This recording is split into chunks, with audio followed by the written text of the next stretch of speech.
ಪದ್ಮಪ್ರಿಯೆ ಪದ್ಮಿನಿ ಪದ್ಮಹಸ್ತೆ ಪದ್ಮಾಲಯೇ ಪದ್ಮದಲಾಯತಾಕ್ಷೆ ವಿಶ್ವಪ್ರಿಯೆ ವಿಶ್ವಮನೋನುಕೂಲೆ ತದ್ವಾದ ಪದ್ಮಂ ಮಹಿ ಸನ್ನಿಧತ್ವ ಮಹಾದೇವ್ಯೇಶ್ಚ ವಿದ್ಮಹೆ ವಿಷ್ಣುಪತ್ನೈ ಚ ಧೀಮಹಿ ತನ್ನೋ ಲಕ್ಷ್ಮಿ ಪ್ರಚೋದಯಾತೆ.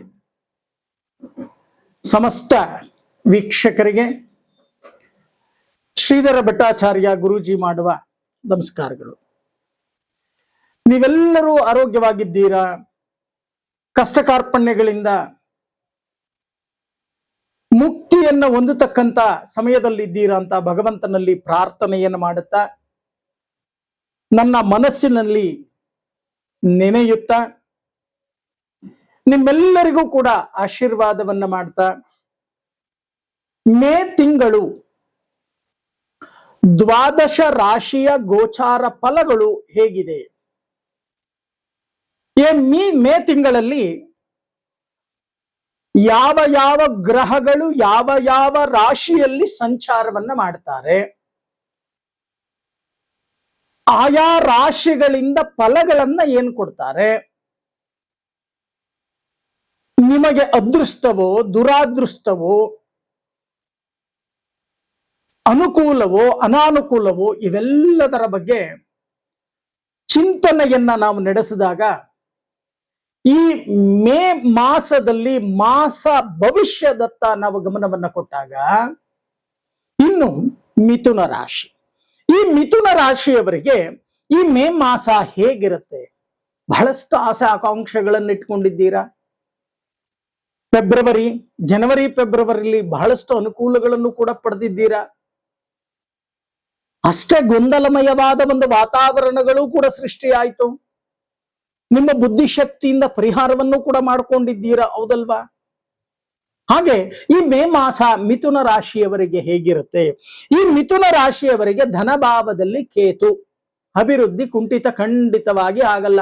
ವಂಶಕಾರಕನಾಗಿರ್ತಕ್ಕಂಥ ಕೇತು ಧನಭಾವದಲ್ಲಿ ಸಿಂಹ ರಾಶಿಯಲ್ಲಿ ನಿಮಗೆ ತೃತೀಯ ಭಾವದಲ್ಲಿ ಕೇತು ಸಂಚಾರವನ್ನು ಮಾಡ್ತಾ ಇದ್ದಾನೆ. ಇನ್ನು ಮಿಥುನ ರಾಶಿಯಲ್ಲಿ ಜನ್ಮದಲ್ಲೇ ಶುಕ್ರನಿದ್ದಾನೆ, ಜನ್ಮದಲ್ಲೇ ಗುರುನಿದ್ದಾನೆ. ಚೆನ್ನಾಗಿ ಅರ್ಥ ಮಾಡ್ಕೊಳ್ಳಿ, ಇದು ತುಂಬಾ ಯೋಚನೆಯನ್ನ ಮಾಡಬೇಕಾಗಿರ್ತಕ್ಕಂಥ ವಿಚಾರ. ಗುರು ಸ್ಥಾನಭ್ರಷ್ಟತ್ವವನ್ನ ಮಾಡ್ತಾನೆ, ಶುಕ್ರ ಧನವನ್ನ ಕೊಡ್ತಾನೆ. ಬೇಡದೇ ಇರ್ತಕ್ಕಂಥದ್ದಕ್ಕೆ ಖರ್ಚು ಮಾಡ್ತೀರಾ, ವೇಸ್ಟ್ ಖರ್ಚು ಮಾಡ್ಕೊಂಡ್ಬಿಡ್ತೀರಾ. ಖರ್ಚಿಗೆ ಕಡಿವಾಣ ಹಾಕಿ ಉಳಿತಾಯದ ಬಗ್ಗೆ ಗಮನವನ್ನ ಹರಿಸ್ತಕ್ಕಂತ ಕೆಲಸವನ್ನ ಮಾಡಿ. ಯಾವಾಗ ನೀವು ಉಳಿತಾಯದ ಬಗ್ಗೆ ಗಮನವನ್ನ ಹರಿಸ್ಲಿಲ್ಲ ಅಂತ ಅಂದ್ರೆ ಬಹಳಷ್ಟು ತೊಂದರೆ ತಾಪತ್ರಯಗಳಿಗೆ ಮುಂದೆ ಸಿಕ್ಕಾಕೋಬೇಕಾಗುತ್ತೆ. ಎಚ್ಚರಿಕೆಯನ್ನ ವಹಿಸ್ತಕ್ಕಂತ ಕೆಲಸವನ್ನ ಮಾಡಿ. ಇನ್ನು ಮಿಥುನ ರಾಶಿಯವರಿಗೆ ದಶಮ ಸ್ಥಾನದಲ್ಲಿ ಶನಿ ಇದ್ದಾನೆ. ಯಾರ್ಯಾರು ಕಬ್ಬಿಣದ ವ್ಯಾಪಾರಗಳನ್ನ ಮಾಡ್ತೀರೋ, ಯಾರು ವೆಲ್ಡಿಂಗ್ ಕೆಲಸವನ್ನ ಮಾಡ್ತೀರೋ, ಇಂಜಿನಿಯರಿಂಗ್ ವರ್ಕ್ ಯಾರು ಮಾಡ್ತೀರೋ ಅವರಿಗೆ ಬಹಳಷ್ಟು ಲಾಭಗಳು ಬರುತ್ತೆ. ಸದುಪಯೋಗವನ್ನ ಪಡಿಸ್ಕೊಳ್ಳಿ. ಯಾವಾಗ ಗುರು ಜನ್ಮದಲ್ಲಿದ್ದಾನೋ ಸ್ವಲ್ಪ ತೊಂದರೆ ತಾಪತ್ರಯಗಳು ಅಂತಕ್ಕಂಥದ್ದು ಬರುತ್ತೆ. ಅದಕ್ಕೆ ಯಾಕೆ ಯೋಚನೆ ಮಾಡ್ತೀರಿ? ಕಷ್ಟ ಕಾರ್ಪಣ್ಯಗಳು ಬರುತ್ತೆ. ಯಾವ ಮನುಷ್ಯನಿಗೂ ಕಷ್ಟ ಕಾರ್ಪಣ್ಯಗಳಿಲ್ಲದೇ ಇಲ್ಲ. ಯಾವ ಮನುಷ್ಯನಿಗೂ ಸುಖ ಜೀವನ ಬಾರದೇ ಇಲ್ಲ. ಬರುತ್ತೆ, ನಿಮ್ಮ ಕೈಯಲ್ಲಿದೆ, ರೂಢಿಸ್ಕೋಬೇಕು ನೀವು. ಆ ರೂಢಿಸ್ಕೊಂಡಾಗ ಮಾತ್ರ ಅನುಕೂಲಗಳು ಶತಸಿದ್ಧ. ಇನ್ನು ಭೂಮಿ ತಗೊಳ್ತಕ್ಕಂಥ ಯೋಗವೂ ಕೂಡ ಇದೆ ನಿಮಗೆ ಈ ಮಾಸದಲ್ಲಿ, ಮೇ ಮಾಸದಲ್ಲಿ. ಸುಮಾರು ದಿನ ಎಲ್ಲೋ ಒಂದು ಕಡೆ ಸೈಟ್ ನೋಡಿ ಹಲೆದಾಡಿ ಸೆಟ್ ಆಗದೆ ಮಾತುಕತೆಯಾಗಿ ಟೋಕನ್ ಅಡ್ವಾನ್ಸ್ ಕೊಟ್ಟು ವಾಪಸ್ ಇಸ್ಕೊಂಡು ಬಂದು ಇಷ್ಟೆಲ್ಲಾ ತರಲೆ ತಾಪತ್ರಯಗಳನ್ನ ಮಾಡ್ಕೊಂಡಿರ್ತೀರಾ. ಎಲ್ಲೋ ಒಂದು ಕಡೆ ಜಮೀನ್ ನೋಡಕ್ ಹೋಗ್ತೀರಾ, ಎಲ್ಲೋ ಒಂದು ಕಡೆ ತೋಟ ನೋಡಕ್ ಹೋಗ್ತೀರಾ. ಭೂ ಲಾಭ ಅಂತಕ್ಕಂಥದ್ದು, ಭೂ ಲಾಭ ಅಂತಂದ್ರೆ ಏನು? ಭೂಮಿಯೇ ಲಾಭವಾಗಿ ಬರಲ್ಲ. ಎಲ್ಲೋ ಒಂದು ಕಡೆ ಭೂಮಿ ಋಣ ಅಂತಕ್ಕಂಥದ್ದು ಒಲಿದು ಬರ್ತಕ್ಕಂಥ ಸಾಧ್ಯತೆ ಇದೆ. ಅದಕ್ಕೆ ಗ್ರಾಮೀಣ ಭಾಷೆಯಲ್ಲಿ ಒಂದು ಹೇಳ್ತಾರೆ, ಸಂಸ್ಕೃತದಲ್ಲಿ ಒಂದು ಶ್ಲೋಕ ಏನಪ್ಪ, ಋಣಾನುಬಂಧ ರೂಪೇಣ ಪತಿ ಪತ್ನಿ ಸುತಾಲಯ. ಋಣ ಅಂತಕ್ಕಂಥದ್ದು ಇರಬೇಕಂತೆ. ಭೂಮಿ ತಗೊಳ್ತಕ್ಕಂಥದ್ದಕ್ಕೆ ಋಣ ಅಂತಕ್ಕಂಥದ್ದು ಬರಬೇಕು. ಗ್ರಹಚಾರ ಚೆನ್ನಾಗಿರ್ಬೇಕು, ಗ್ರಹಗಳ ಬಲಾಬಲಗಳು ಚೆನ್ನಾಗಿರ್ಬೇಕು, ಸುಮ್ಮನೆ ಗ್ರಹಚಾರ ಸರಿ ಇಲ್ಲದೆ ಇರೋ ಸಮಯದಲ್ಲಿ ನೀವು ಕೋಟಿ ಕೋಟಿ ಹಣವನ್ನ ಇನ್ವೆಸ್ಟ್ ಮಾಡಿದ್ರು ಭೂಮಿಯಲ್ಲಿ ಎಲ್ಲಾದ್ರೂ ಒಂದು ಕಡೆ ಲಿಟಿಗೇಷನ್ ಅಂತಕ್ಕಂಥದ್ದು ತಗಲಾಕೊಂಡ್ಬಿಡುತ್ತೆ. ದಾಖಲಾತಿ ನೀವು ಚೆಕ್ ಮಾಡಿರ್ತೀರಾ, ಆದ್ರೂ ಕೂಡ ನಿಮ್ಮ ಗಮನಕ್ಕೆ ಬಾರದೆ ಇರ್ತಕ್ಕಂಥ ದಾಖಲಾತಿಗಳು ಸೃಷ್ಟಿಯಾಗಿ ಹೊರಬೀಳುತ್ತವೆ. ಚೆನ್ನಾಗಿ ಅರ್ಥ ಮಾಡ್ಕೊಳ್ಳಿ. ಅದಕ್ಕೋಸ್ಕರನೇ ನಾನು ಈ ಮಾತನ್ನ ಹೇಳ್ತೀನಿ. ಋಣ ಅಂತಕ್ಕಂಥದ್ದು ಈ ಮಾಸದಲ್ಲಿ ನಿಮಗೆ ಬರ್ತಾ ಇದೆ. ಭೂಮಿ ತಗೊಳ್ತಕ್ಕಂಥ ಯೋಗ, ಜೊತೆಗೆ ಮನೆ ತಗೊಳ್ತಕ್ಕಂಥ ಯೋಗ, ಸೈಟ್ ತಗೊಳ್ತಕ್ಕಂಥ ಯೋಗ, ಎಲ್ಲೋ ತೋಟ ಹೊಲ ಜಮೀನು ಎಲ್ಲವನ್ನು ತಗೊಳ್ತಕ್ಕಂಥ ಯೋಗವು ಕೂಡ ಹೊಲಿದು ಬರ್ತಾ ಇದೆ. ಆದರೆ ನಿಮ್ಮ ಜಾತಕವನ್ನ ಪರಿಶೀಲನೆಯನ್ನ ಮಾಡಿಕೊಳ್ಳಿ.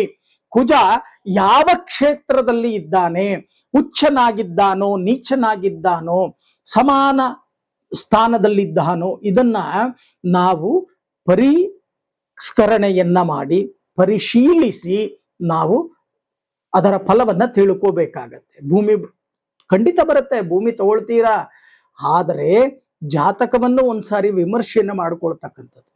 ಇನ್ನು ಯಾರ್ಯಾರು ವಾಹನ ಚಾಲನೆಯನ್ನ ಮಾಡ್ತೀರೋ ಈ ಮಿಥುನ ರಾಶಿಯವರು ಸ್ವಲ್ಪ ಜಾಗ್ರತೆಯನ್ನ ವಹಿಸ್ತಕ್ಕಂಥ ಕೆಲಸವನ್ನು ಮಾಡಿ.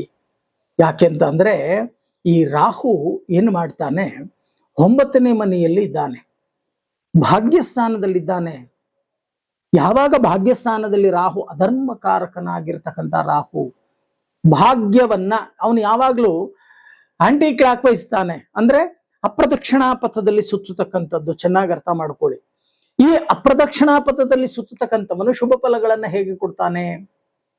ಭಾಗ್ಯಸ್ಥಾನದಲ್ಲಿ ಇದ್ದಾಗ ನಿಮಗೆ ನಾನಾ ರೀತಿಯ ಸುಖ ನಾಶವನ್ನ ಮಾಡ್ತಾನೆ ಅಂತ ಕೂಡ ಒಂದು ಕಡೆ ಹೇಳುತ್ತೆ. ಅದಕ್ಕೆ ಎಚ್ಚರಿಕೆಯನ್ನು ವಹಿಸ್ತಕ್ಕಂಥ ಕೆಲಸವನ್ನ ಮಾಡಿ.